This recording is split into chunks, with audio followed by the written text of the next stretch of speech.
Our planet Earth is a very beautiful place. Here, all the living organisms are dependent on each other and live together. We, humans, are considered as the most intelligent species on Earth, but some of us sometimes become very insensitive to the creatures that cannot express themselves, especially animals. Ladies and gentlemen, imagine that one day you found a helpless puppy trembling in fear, its innocent eyes reflecting confusion and agony. Now envision that same puppy enduring unimaginable cruelty inflicted by humans who should provide love, care, and protection. This heart-wrenching scenario is not just a distant nightmare. It is a harsh truth that we can no longer ignore. Today, I'm No Adrona Amani binti Muhammad Ramzan standing before you to talk about animal cruelty in Malaysia and how to voice out for them. I'll begin by telling you about the cases that have been reported in Malaysia.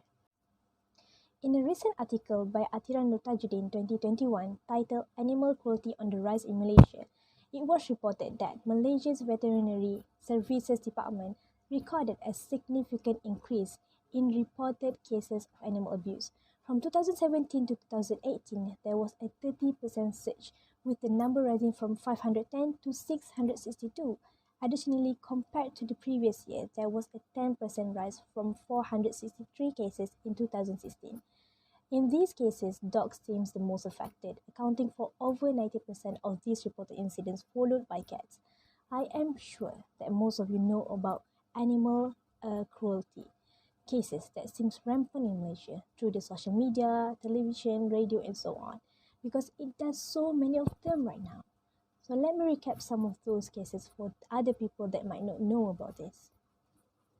In 2014, a dog was killed with an arrow by a guy that caught on CCTV clip. In September 2018, a Malaysian man was killing a pregnant cat at a laundromat. In 2018, a dog was seen being dragged by a lorry along the Seberang Jaya Highway in Penang. In 2019, somewhere in August, a dog was found dead with 2 arrows sticking out of his body.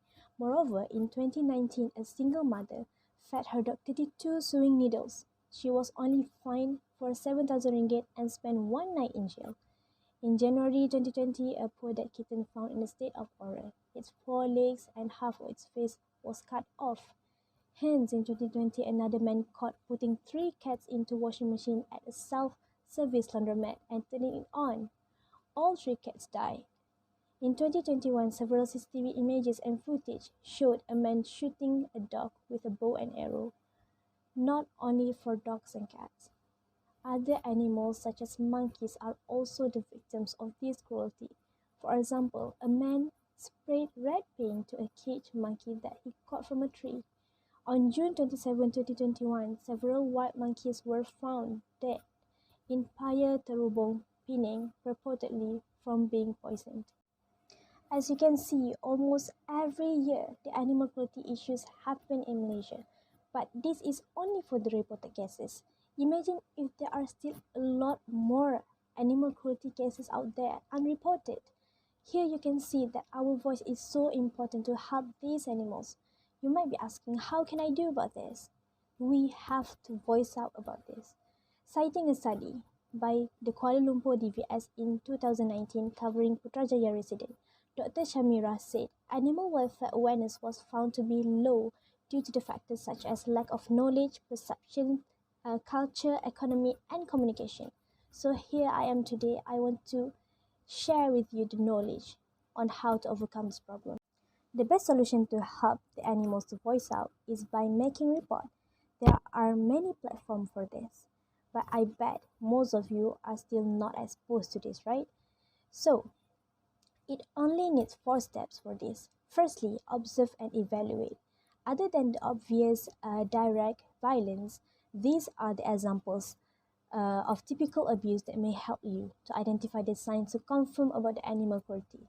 For example, someone intentionally maims, cause physical harm, mutilate or torture an animal. Other than that, wounds left to fester due to the owner's negligence. Moreover, irresponsible owner dumping a pet on a busy road, pets that are frequently confined without proper and sufficient food and water, pets that are kept in cage or chained and left exposed to the extreme weather conditions for long hours.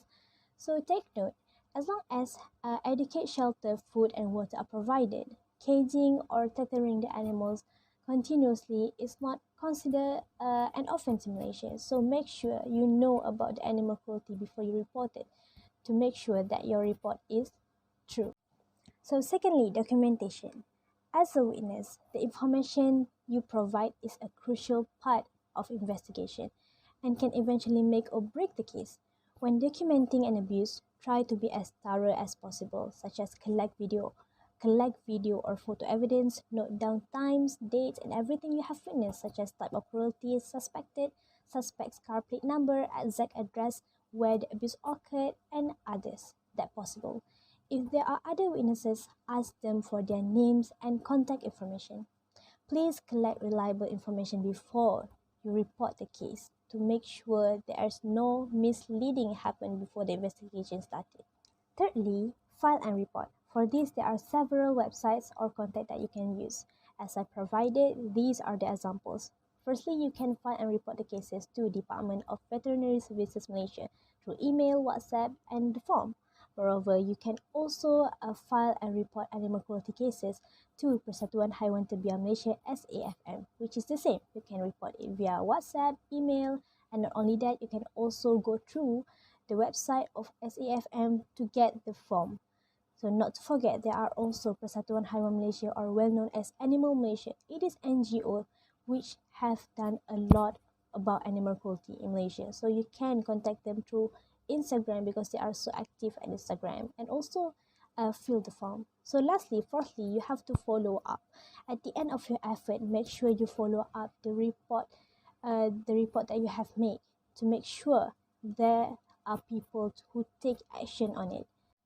Next, as a pet owner, you also have the important rule to overcome this animal cruelty in Malaysia, which you have to neuter your pets to reduce the quantity and can avoid disturbing others, which can trigger the anger and trigger extreme action. Meanwhile, veterinarian Dr. Salehatul Huzaimah Muhammad Ali said, pet owners must practice the 5 C's: commitment, consideration, cost, control, and care to protect animals under their care. So you can see that it is not difficult to report animal cruelty cases. So now let's take a look of what happens if you take action or you not take action of these animal cruelty issues. So if you take action of this animal cruelty in Malaysia, imagine a world where animals are treated with compassion and respect. Animal shelters are no longer overwhelmed as responsible pet ownership is promoted, ensuring that all animals find a loving family. So now, let's consider the grim consequences of continued animal cruelty. This will resulting in the extinction of species. The loss of these creatures disrupt the ecological balance, leading to imbalance in the food chain and ecological collapse. Domestic animals will roam the streets, abandoned and neglected, facing starvation, disease, and abuse. So you choose what you want to face. By now, you should already know why our voice is so important for the animals out there. Many days, hours, minutes, seconds, cases of cruelty that we don't know may happen. Being the person who can save a life is one of the most satisfying feeling you will ever feel. Even though this seems like a simple thing, but this is the least we can do to help the animals out there. If we do not take the action, then who will? Albert Einstein said, the world is a dangerous place, not because of those who do evil, but because of those who look on and do nothing. So just that from me, thank you.